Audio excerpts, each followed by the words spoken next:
Good afternoon, everybody. Shavua Tov, Shalom, and welcome to another week. And welcome to the Israel Brief, right here from our lockdown locale in Modi'in. And a reminder that the Israel Brief is brought to you by Lay of the Land. And if we have not already met, I'm Rolene Marks, and I bring you the top stories from Israel and surrounds every Monday to Thursday right here. And also on our YouTube channel, where if you want to subscribe to get your daily edition of the Israel Brief, all you have to do is click on the big red subscribe button. But let's talk top stories, and we begin, as we do every day, with COVID-19. And I'm not going to say crisis anymore, I'm going to say vaccine rollout. Israel is still leading the world in vaccination rollout programs, and to date we have vaccinated just over 20% of our population.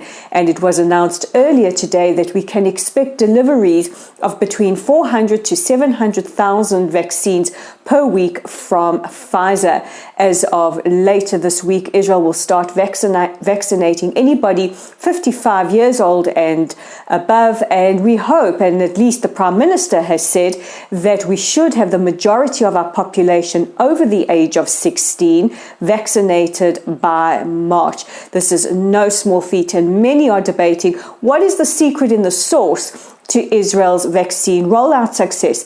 Is it because our government reacted very quickly, making sure we did deals with AstraZeneca, Moderna, and Pfizer the minute the vaccines were okayed? Was it because we are a country that adapts very, very easy, and because we are used to emergency situations, our army is very adept at adapting very, very quickly and mobilizing very, very quickly? Is it because our government is using the army to help roll this out?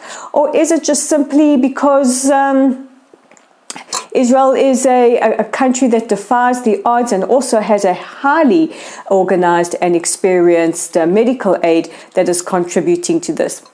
So many different reasons. From my perspective, they are all correct. But very bold words coming from the Prime Minister Bibi Netanyahu last week, when he says that he believes Israel will be the first country out of the pandemic crisis by March. So you heard it from the Prime Minister. I'm going to cross my fingers and hope that he is correct.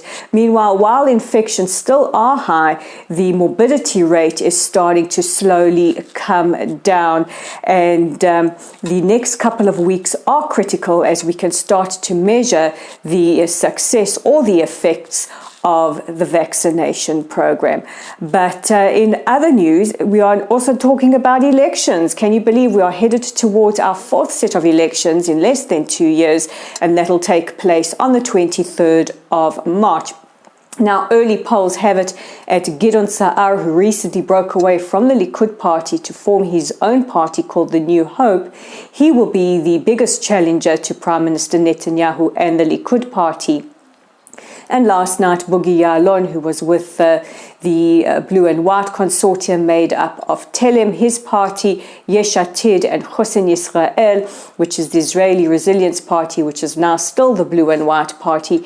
He broke away from Yesh Atid with these parting words: "Mr. Prime Minister, your days are numbered." Meanwhile, Israel, like other countries, has been watching the events in the capital of the United States, Washington, D.C., with a lot of concern. And while we haven't seen any kind of violence at our Knesset, at our parliament, in several decades, the unit which is responsible for securing the Knesset has been running drills in case we see any kind of similar scenario in the future. And talking elections, we now go to the Palestinians and Palestinian President Mahmoud Abbas of the Palestinian Authority. He announced that by 20th of January, he will announce dates for new elections. Now, elections haven't taken place in the Palestinian Authority since 2005, where Abbas was elected for a four-year term rather. However, he is now entering the 16th year of his four-year term. This weekend, he did meet with Dr. Ghana Nasser, who is the chair of the Palestinian Central Elections Committee, to start preparations should there be elections, and they would need at least 120 days to prepare for any eventuality of elections. So we should know by the 20th of January if indeed we will see those Palestinian Authority elections take place. This has been threatened several times and has not happened, so let's wait and see. Anyway, those are your top stories making headlines from right here in Israel. But don't forget that if you need some lockdown learning companion, look no further than our website for our original content, which you can find on www.layoftheland.online. And if you fancy yourself a writer, and I know many of you are really, really talented, we want you.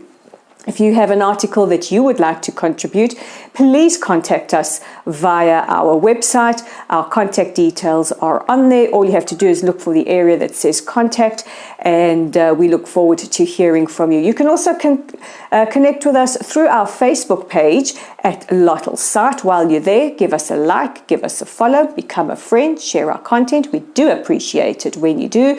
We know that you have subscribed to our YouTube channel, and don't forget that we're on Twitter as well, and you can find us at Lay of the Land with the digit 5. So with the Monday edition of the Israel Brief, a brand new week, we wish you all good health and safety, and we'll chat again tomorrow.